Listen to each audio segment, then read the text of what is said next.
Gracias, señoras, gracias a los señores, mi admiración y mi respeto como siempre, pero sobre todo mi cariño y mi entrega para todos estos niños que están aquí.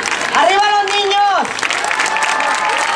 Pedirles a ustedes, con todo respeto, como siempre lo he hecho, con toda mi humildad y mi admiración hacia ustedes, el que me puedan dar la oportunidad de poderles servir nuevamente desde el Congreso del Estado, donde estaré pendiente en el Congreso de legislar a favor de los derechos de las mujeres, porque esto lo voy a estar peleando siempre hasta el día que yo me muera.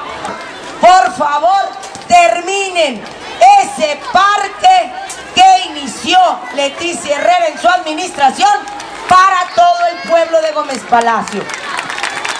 Esa es una de las respuestas, Manolo. Ahí está, pero nadie le hizo caso, nadie lo continuó. Y yo no lo hice con recursos míos, fue con recursos de todos y cada uno de ustedes que pagan sus impuestos. Gracias.